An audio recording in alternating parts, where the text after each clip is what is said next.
This is the world's first live, daily LGBTQ evening news show, literally out of the closet and into the headlines on Queer News Tonight. Everyone at Hotspots Magazine, Happening Out Television Network, and Queer News Tonight wish you happy holidays, Merry Christmas, and especially Happy New Year's. In 2023, Queer News Tonight did more than 2,000 television stories about the LGBTQ+ community. This is more than the entire rest of the world combined. We're proud of our nonprofit role of providing our community the news, information, and conversation that is so important to our community. We're doing this special Queer News Tonight called 25 of 23. We're going to remind you of the 25 top stories of 2023. Let's hope that 2024 will bring you everything you hope for and the dreams for the LGBTQ+ community will come true. These are the most important stories of the year. Here are the top 25 of 23 for Wednesday, December 27th. Who doesn't love the popcorn-eating soap opera of Representative Lauren Boebert? In 2023, her LGBTQ+ community was front and center. But that's what made the dish so delicious when in September we found out who her gay friends really are and how much she loves drag. Number 15 of 23, anti-LGBTQ+ rep Lauren Boebert's Beetlejuice date owns a drag-friendly bar. Congresswoman Boebert's Beetlejuice date owns and operates a gay-friendly bar in Aspen, all while Boebert positions herself as firmly anti-LGBTQ+. This, according to the New York Post. Quinn Gallagher co-owns the Hooch Craft Cocktail Bar, a bar that's hosted drag shows and events during Aspen's Gay Ski Week. Boebert always rails against LGBTQ+ rights, urging Twitter followers to take their kids to church, not drag bars. Gallagher, a Democrat, was caught getting frisky with Boebert, apparently grabbing her breast while she appeared to rub his crotch while they took in a live performance of Beetlejuice in Colorado. In March, Queer News Tonight reported how drag queens were having to become political advocates with all the growing hateful legislation we were seeing. Number 14 of 23, Drag Race queens slam silent allies over anti-trans, anti-drag bills. Silent support is no longer enough. Trans people and drag artists have always been at the forefront of fighting for LGBTQ+ rights, and the same thing is happening once again in 2023. With hundreds of new pieces of transphobic and anti-drag legislation being introduced, voted on, and even passed by conservative politicians, high-profile stars of RuPaul's Drag Race are fighting back and urging those who call themselves allies to take a firm stand in defense of the LGBTQ+ community. Tennessee has become the first state in the U.S. to pass a bill with significant restrictions to drag shows. Unfortunately, hundreds of similar bills are being brought up in other states. CPAC Speaker Michael Knowles has given a dangerously transphobic call to action, saying, quote, transgenderism must be eradicated, end quote. This has ignited fury and fear within the LGBTQ+ community. Even though some queer people are already starting to fight back, many are also calling upon our allies to stand with us in this fight. Drag race queens like The Jinx, Ben De La Creme, Bianca Del Rio, and others are appealing to people to raise their voices in support of the LGBTQ+ community. I think I've been bringing this up, all along, is to say, where are the allies? Where are the corporate sponsors? Where are the voices to come out against these things? I had my younger cousin was here this past weekend before they were going on a family cruise. He's 23, went to college in Tennessee, is gay, obviously goes to the gay bars, and we were talking about the drag ban and, what the community is going to be like, and, he's not someone who I would say was ever kind of had an activist, grew up as being 23. It was like, oh, it's always going to be like this. And they're talking about, that you won't be able to be in drag, come to work, get out of your car and walk 3 blocks because you'll be appearing in public in drag. So they will have to get dressed in private and not be seen in public. I guess in Tennessee, he asked me if we have that here, because they do a lot of these like party buses where they have drag events and they do them on these, and so he's like, well, those won't be impacted because they're self-enclosed. And I was thinking, so what, we're going to push us into trains and vehicles? It's impossible to believe that this is challenged in that scenario that you just did, that separate but equal clause in the Constitution First Amendment clauses in the Constitution will not challenge and ultimately take on Tennessee. But the fact is, we're going to have to go through the process to prove Yes. that. Right. Well, and I mean, that's a good point about the First Amendment, because like, at what point is drag in their definition? Like, what is the line? Is it hair? Is it makeup? Is it outfit? Is it the heels? Like, at what point is the walk to your car just like, no, this is just how I dress on a regular basis versus a show, you know, that a minor could watch.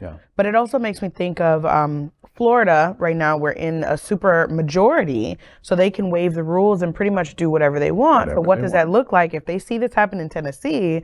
For them to catch an idea and do it here, and what happens to Palace, you know, on South Beach, or Twist, or all these places where, you know, the street is a part of the show, the public is a part of the show. And what about interpretation? Because say I'm walking down a street in Tennessee, they may interpret me as a drag queen. I get people that come up to me and say, oh, where do you perform? Because right away they assume that I'm, you know, a drag performer at a club. So, you know, how would that impact just the trans community?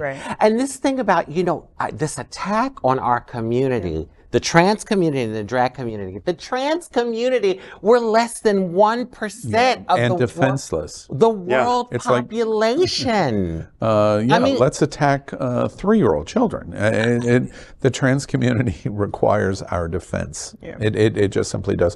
This is going to be very unpopular, and I'm going to be criticized for it. But this story is incredibly important. I'm glad Jinx and others are doing this. But I want to say, and this comes from some history of an eye on RuPaul's Drag Race. Where have y'all been? This has been going on for 6 months. This is not new. This is not new. This is the first story that we have told in an active fashion that RuPaul queens are going, wait, where were you 5 months ago when our house was attacked, when the drag show in California in the Silicon Valley happened? Where were we all? We are happy that we are seeing, wait, we're raising and escalating defense. That's my first observation. Are you coming to the party late? Because this party is not a very good party for you to join, but your voice is incredibly needed because of the people who follow and pay attention to you, especially in the entertainment industry. If you can get at a table at the Emmys, there are people at the Emmys that are way more powerful than the drag queens at RuPaul's Drag Race that will pay attention and then start to voice opposition to what we're watching, to drag queens, the trans community, etc. The second thing that I think is really important here is we must be very careful on your voices next. Make sure you think through your advocacy of how you're going to face this issue. When you turn your attention to Ron DeSantis, make sure it's not wholesale destruction of the entire state of Florida. I just had this conversation with the mayor of Fort Lauderdale just today. Broward County is different than Sarasota County. Miami-Dade County is different than Duval County and Jacksonville. So your attack needs to be with a scalpel, not with a grenade. And so as you're doing that, make sure you're standing up for your drag queens and your trans community in the select communities that need your support, because they do things differently than Jacksonville or Sarasota or in Tennessee. Memphis is different than Nashville. And so make sure you're not throwing grenades and trying to blow the entire population up, because it needs your scalpel of your tongue and voice and attitude, not the nuclear bomb. And I think to that point, in transitioning into our next story, is also make sure anybody coming from out of town is having conversations with people in Florida about what it is that we need and how you can support and what is going on. Because arguably, I'd say that immigrants were the first people that warned us about DeSantis. When his campaign ads were showing him building a wall with his kid, immigrants were the one that were like, this guy is terrible. It's terrible, it's dangerous, we need to do something. Dangerous. So let's pay attention to the folks that are here in the state and experiencing this. George Santos was in Queer News Tonight right from the first week of his new congressional term. In January, his first attack was on gay fathers and their children. Oh, what just a year brings. Number 13 of 23. See the interview of drag queen Congressman George Santos say 2 gay fathers attacked the family unit. Well, look at it this way, John. The family unit's been under attack for decades. Yeah. Look, in different ways, right? In different ways. The flavor of the decade is same-sex couples. Oh, that's so okay. It's look, to each their own. I don't have anything against that, but they're teaching in school kids, that you don't need a mommy and a daddy. You can have 2 mommies. You can have 2 daddies. I think that's a little much for kids, right? It's not their place.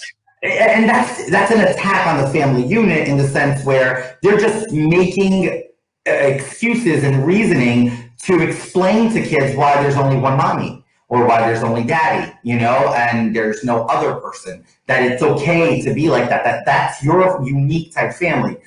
I want to go back in time and think, why would it be bad for minorities in general? And that includes me, right? But why would it be bad for us to have a mom, a dad in the same household, your little brothers and sisters, And then I keep thinking, because then that creates stability. Out Representative George Santos is the first LGBTQ plus Republican elected to the U.S. House, but that doesn't mean he has much respect for other LGBTQ plus people. A recently uncovered interview from his previous failed campaign to represent New York's 3rd Congressional District shows him ranting for 2 minutes about how the lack of heterosexual parents is destroying the family unit, parroting debunked talking points that conservatives have been using for decades to attack same-sex couples who adopt and raise children. Santos went so far as to say that children need both a father and a mother, or else they will grow up to be troubled individuals. One of the main reasons conservatives have used to attack same-sex couples' rights to get married, adopt, and even raise their own children. He also said that kids shouldn't hear about LGBTQ plus or single-parent families in schools because that teaches them their families are okay. On John Stubbins' conservative Indivisible show on September 4th, 2020, he said that the family unit has been under attack for decades. Santos's point of view is not supported by evidence. Studies on children raised by same-sex couples have found that they do just as well and sometimes even better on certain measures like academic performance. Santos also made it a point to attack the Respect for Marriage Act last year, even though he wasn't in Congress. Well, and we can see how heterosexual parents did such a fantastic job raising little Georgie Porgy into a fine, upstanding citizen. I mean, he has room to talk. She is such a sick and twisted queen. How do you really feel? I think you know. Yeah. Well, I was thinking about the same thing. I have a really fun theory, okay? Now, just follow along with me on this one. This is going to be all right, yeah. so. I want my popcorn. Yeah. I was thinking, I go, God, so here's this guy. I mean, there's a lot, he has a long trail of different other great ideas. Okay, I'll just say all his great ideas over the years. But what if he actually was a Trojan horse that's actually working for the LGBTQ community, went in, infiltrated, showed up, he had to play it. He was like undercover, clearly, become accepted by the Republican, party, the community, and everyone else. And now he just blew it all up because, man, these guys all look like suckers. That conservative guy, Stubbins, and everyone who voted for him, and all of them. So you guys, you got played, okay? It's a possibility. It's interesting to me because he's a reflection of where a lot of our politics is going. To your point, this appearance in 2020, he lost that campaign. He won 2022 in a seat that was Biden by +6 in Long Island. So it's not a natural red crazy Proud Boys radical district. It's not that. What he did was he played everybody. He played through the various lies that he did. The Democrats didn't look into the background. The Republicans didn't look into the background, and you got what you want. And you got what you bought, and now all of this house of cards has come together. So it's interesting to me in terms of what he says. He was just saying what he needed to say for this broadcaster and Newsmax and X and Y to do enough to get through, which is what he did. And what that represents is not only an embracement that lying is okay. For the most part, you're not called out on the limb, because we watched someone become president of the United States and lie in 4 years, by some estimates, more than 10,000 times. And that's what it is. And he's still our president for 41% of Americans after lying 10,000 times. We don't care about this. So therefore, we don't care about what George DeSantis did. The other thing that I think is interesting about him. Great pun. Is, thank you. Great pun. I wasn't sure if he knew he was doing that. Thank you. He is a hilarious caricature of other people that are real politicians. He's a hilarious caricature of Lady G in South Carolina, in my opinion. He is a cartoon representation of Ted Cruz and Marco Rubio and our governor in Florida. They just do it a lot better than George DeSantis does. And we're in a situation where we really should pay attention to it. We love the joke. It's not funny, but we do love the silliness of the drag queen from Rio. But it's a representation of something that's going on in America that is far more serious than we represent and we understand and we're discussing. Because this is where big chunks of America is going. And when that happens, truth no longer matters. The right and wrong no longer matters. Just getting our way is what we want and matter. And so for people like Orlando, who represents us in great ways through SAVE, it's a whole new challenge of going, my goodness, the right is not the right. The truth is not the truth. The reasonableness is not the reasonableness. And as a result, we're going to have to relearn a whole new set of skills of dealing with the kinds of attacks that George DeSantis represents for us. I think it's a very trying time for America. Indeed. Texas has been the source of many 2023 stories at Queer News Tonight. One of the most anti-LGBTQ+ Texas state representatives talked endlessly about inappropriate gay sex, of course until he got caught. Number 12 of 23. Anti-LGBTQ+ Texas rep resigns after getting 19-year-old staff member drunk and having sex with her.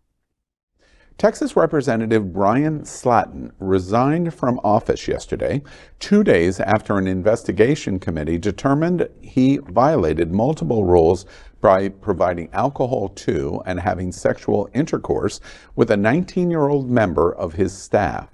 Slayton, a Republican in his second term representing Royce City, a suburb northeast of Dallas, quickly established a reputation in the legislature as a conservative bomb thrower. He filed or supported legislation to ban drag shows and to oppose transgender rights. He did not address the findings against him in his resignation letter to Governor Greg Abbott. His resignation comes a day before Texas House members are scheduled to vote to expel Slatton on a recommendation from the Chamber's General Investigating Committee. On Monday, Representative Andrew Murr, who heads the investigating committee, said he will go through with Tuesday's vote because by resigning, Slatton stays in office until his successor is elected. Murr's committee found that on 3 occasions, Slatton violated the House Personnel and personal drug and alcohol policy by providing alcohol to an underage person, and that Slatton harassed the aide by showing her an email from an unknown person that he likely fabricated and that revealed information about the sexual encounter. Well, certainly the ethical issue here is clear-cut, and I'm glad that the legislature has taken relatively swift action here. Of interesting note to me is in the resignation letter to Governor Abbott. He's presenting a letter to the governor to consider the situation. This representative has been one of the major voices against the drag community in Texas, and the justification, and he has talked about many times, is that drag queens are overly sexual in their content and are grooming children, meaning underage. And in this definition of the violation in the House rules in Texas, that's exactly what he was doing, is grooming someone that is underage. So the hypocrisy is absolutely crystal clear. The other person that I'm interested in what their reaction of the hypocrisy was Governor Bud Abbott, who has also been selling this message that drag is overly sexual and grooms children. And he accepts the resignation letter of somebody that does the exact same thing. Every accusation is a projection. Yeah. I mean, at the end of the day, a lot of times when you accuse someone, especially when politicians accuse someone of something, it inevitably means that they've done it themselves. Yeah.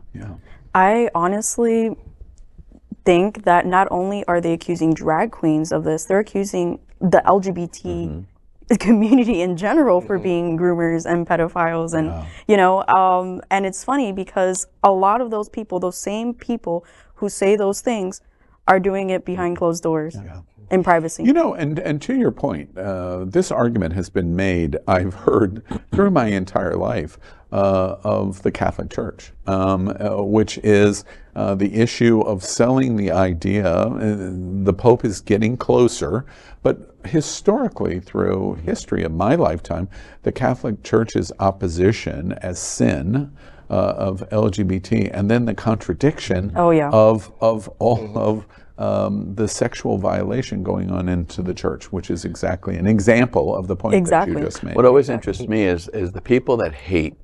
When they hate, usually from my experience, it's a reflection of what's going on inside of them. Why hate so much? You know, a minority group or someone different than you. And usually it has a reflection of what's going on inside of them. Absolutely. Yeah, I also found it really interesting that the letter didn't address the actual situation as you reported. So why, you know, what is it that they're trying to not do it officially, or what are you trying to hide? What are you trying to hide? I mean, when it's all over already, I mean, that is the reason why he is resigning. Yeah, exactly. Yeah. In May, the drag community had cemented themselves some of our community's leading activists. Hundreds of Florida marched to the state capitol, and they took their advocacy to the airwaves. Number 11 of 23, star-studded Drag Isn't Dangerous telethon raises over $500,000. The Drag Isn't Dangerous live stream telethon, hosted by Justin Martindale, Alaska 5000, Peppermint, and Adam Shankman, and created by Producer Entertainment Group, raised more than $500,000 for LGBTQ+ charities. The event saw performers including RuPaul's Drag Race All-Stars 7 winner Jinx Monsoon, Jake Wesley Rogers, Bob the Drag Queen, and more take to the stage in both live and pre-tape performances to help raise money for organizations benefiting the queer community. Along with performances, the event also featured a number of testimonials from LGBTQ+ entertainers and noted allies such as Margaret Cho, Adam Lambert, Charlize Theron, Sarah Silverman, and Melissa McCarthy, who spoke out against the rampant discrimination being faced by LGBTQ+ people everywhere. In one of the most blistering statements of the evening, RuPaul's Drag Race judge, Michelle Visage, blasted state legislatures aiming to restrict drag performances. All proceeds from the event are being split among a pool of charities, including GLAAD, Gilson, Gilson, Headcount, Black Queer Town Hall, the ACLU Drag Defense Fund, Trans Justice Funding Project, and the Victory Fund to support and defend drag performers against anti-drag legislation in states such as Tennessee and Florida. Wow, wow, wow. If there's one thing drag queens can do is raise money. That's the truth. $1 at a time. $1 at a time. My gosh, 500,000, that is quite a sum. Mm-hmm. I am so happy that it's going towards organizations that are supporting trans performers because, as you know, as a trans performer myself, we're being villainized, we're being attacked. This is basically war for us. And basically. It is a war. And the money is going to help so much with supporting the drag performers who are being attacked with these legislation. And overall, the initiative really points out the good that can come from the community as well. A community that's being portrayed as being, evil. It actually the power that is behind that community and the good that they can do. There is, and one of the things that I get offended by is when anyone in the media or in the law and politics says every drag queen does this, every gay person does, and that's an untrue statement. I'm a firm believer if you change the way you look at a thing, the thing you're looking at will change. Well, what are you looking at? Yes, there are these type of people in every community, in every race, in every culture, in every sexual orientation. But the fact of the matter is there's also wonderful stuff in the drag shows. There's wonderful stuff in the gay community. There's wonderful stuff in the black community. And let's look at that stuff. Change the way you look at a thing, the thing you're looking at will change. Well, and that's how these rhetoric get put forward, because by demonizing just one person, you can say that, one drag queen is bad and therefore all drag queens are bad. Exactly. One gay person is bad and therefore all gay persons are bad. Exactly. But we don't turn around and say one straight person commit murder and therefore all straight persons are murderers. So, it's, but it's to trigger the fear of the unknown with people who don't live in city centers, with people who don't live anywhere near an LGBTQ community. They paint this picture of a horror show, of debaucherous Sodom and Gomorrah type of situation. I mean, trust me, Wilderman is not that. Yeah. I wish. And to that point, I think interesting because once you establish this is what they're doing, the required question is, why are they doing it? And in this instance with drag queens, in 1994, RuPaul went to VH1 and did that first talk show as a drag queen. And through the time of doing that talk show, you never read in the 1990s that RuPaul and the VH1 show that she was doing was grooming children. No, whether you liked drag or whether you hated drag, RuPaul, there was not opposition to RuPaul because she was grooming children. In the 2000s, as drag became more and more popular, leading up to Logo's launch of RuPaul's Drag Race, RuPaul's Drag Race operated, and there was not a wide segment of America saying, this must stop because they're grooming children and it's dangerous for our children and they shouldn't be on television, and MTV and Viacom shouldn't be involved in this, and let's have a boycott because they're grooming children. That did not happen.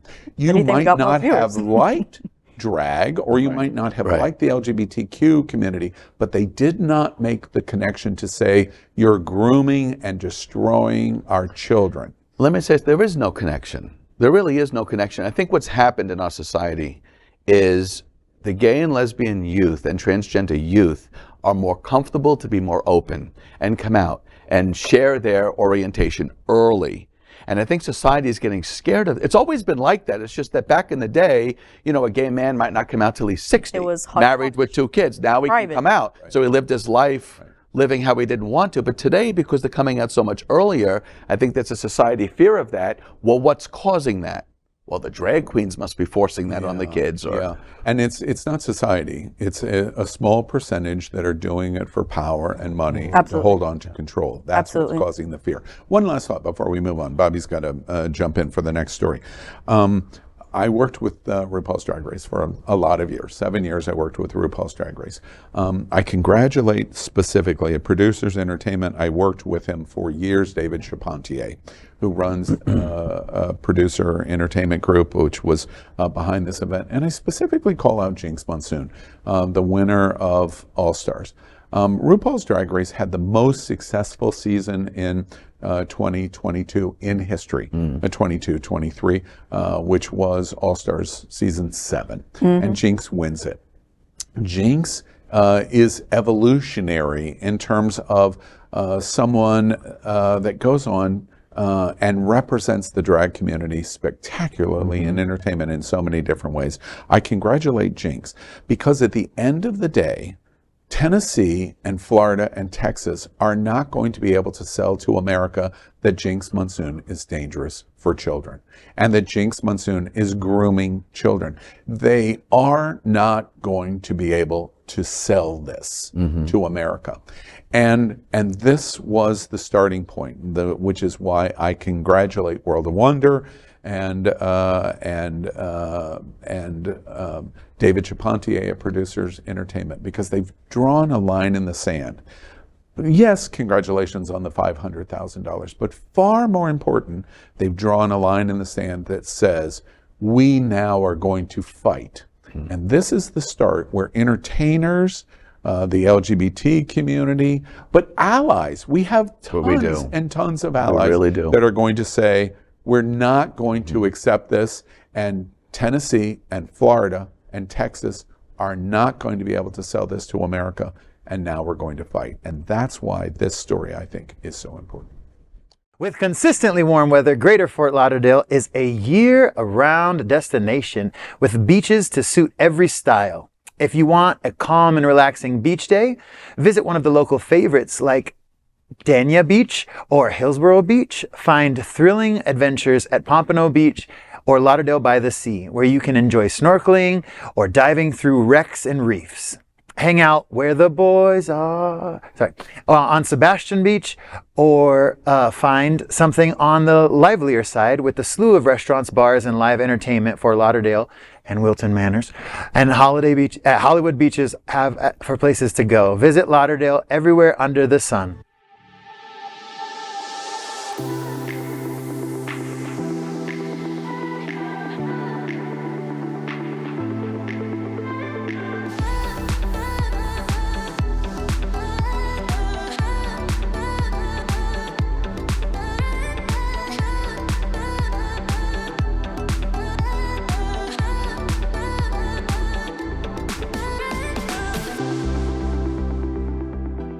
That's today's headlines for the only daily LGBTQ+ evening news show in the world.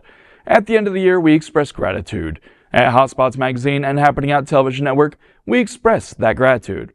We are the only news and talk streaming television network on Roku, Apple TV, Android TV, and Amazon Fire TV. More than 500,000 subscribers watch us there and watch us on their home televisions. On YouTube, we've had more than 10 million views this year. There's nothing like it in our LGBTQ+ world, and we thank you.